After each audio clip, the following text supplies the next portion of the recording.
I think the key image of the 20th century is the man in the motor car. It sums up everything, the elements of speed, drama, aggression, the junction of advertising and consumer goods with the technological landscape, the sense of violence and desire, power and energy, the shared experience of moving together through an elaborately signaled landscape. If the man in the motor car is the key image of the 20th century, then the automobile crash is the most significant trauma. The car crash is the most dramatic event in most people's lives, apart from their own deaths, and in many cases the two will coincide. Are we just victims in a totally meaningless tragedy? Or does it in fact take place with our unconscious and even conscious connivance? Be disastrous.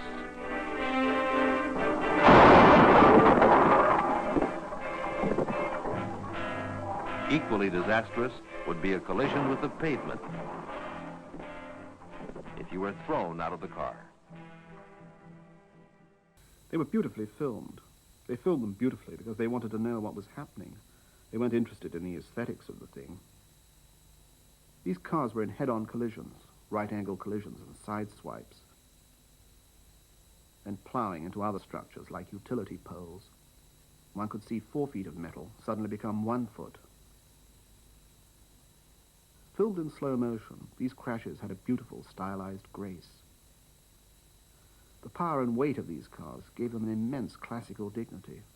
It was like some strange technological ballet.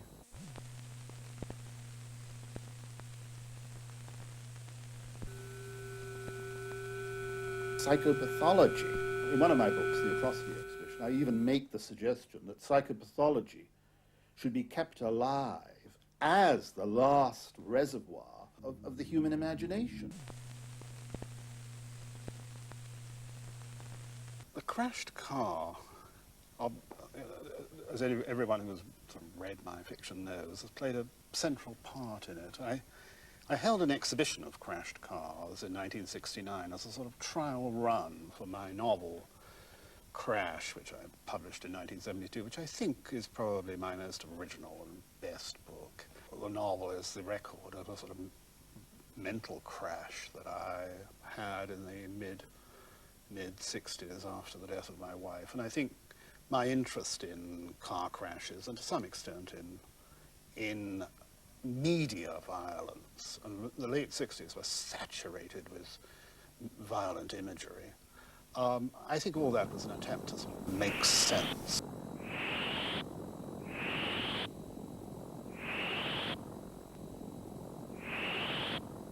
And that we are rather violent creatures who enjoy violence. It might be necessary to administer small doses of not just violence, but of psychopathic behavior. Very small doses, rather like the very small doses of strychnine in a nerve tonic. They stimulate the system. The subject matter of the Atrocity exhibition, which was that hot mix of overlays that made up the 60s. The close relationship between our own bodies and the body of the motor car is obvious. American automobile stylists have been exploring for years the relationships between sexuality and the motor car body, the primitive algebra of recognition which we use in our perception of all organic forms.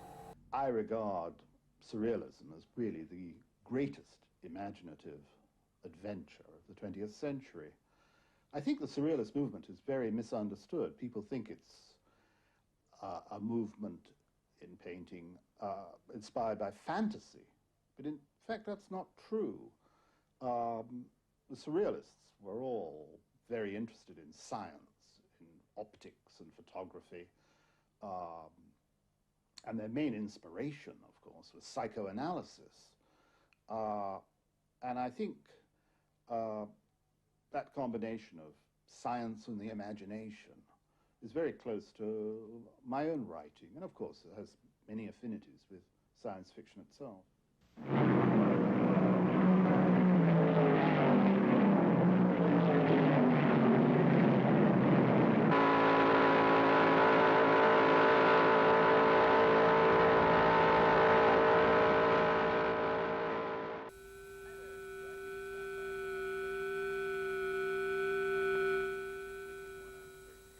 Травен был водителем первой вышедшей на старт машины.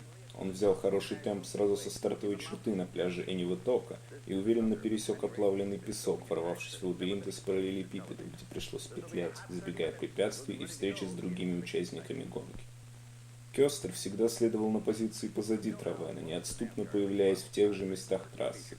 Скрытое соперничество между мужчинами привлекало внимание толпы. Доктор Натан, предпочитающий наблюдение со стороны, выступал в роли комментатора.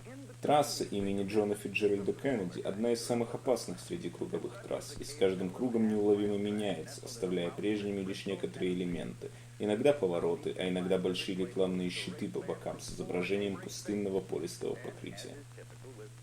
В связи с этими изменениями состояния ландшафта Травен был вынужден уходить на пит-стоп после каждого круга, выезжая оттуда с новым именем.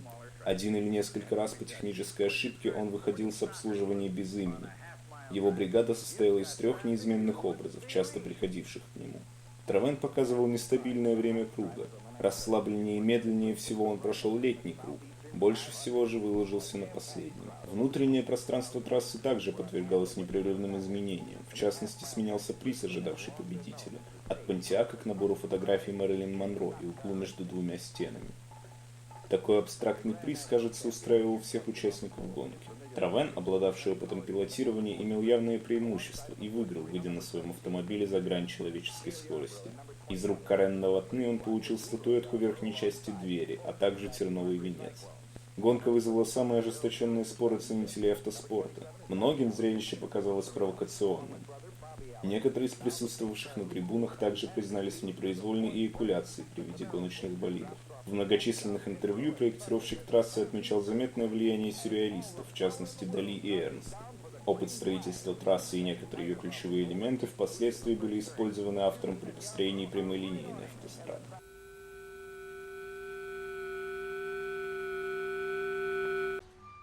I believe in the power of the imagination to remake the world, to hold back the night, to charm motorways, to ingratiate ourselves with birds, to enlist the confidences of madmen. I believe in my own obsessions, in the beauty of the car crash, in the peace of the submerged forest, in the excitements of the deserted holiday beach, in the elegance of automobile graveyards, in the mystery of multi-story car parks, in the poetry of abandoned hotels. I believe in anxiety, psychosis, and despair. I believe in the perversions, in the infatuations with trees, princesses, prime ministers, derelict filling stations, more beautiful than the Taj Mahal, clouds and birds.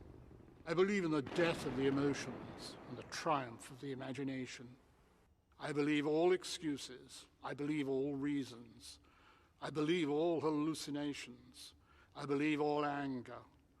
I believe all mythologies, memories, lies, fantasies, evasions. I believe in the mystery and melancholy of a hand, in the kindness of trees, in the wisdom of light.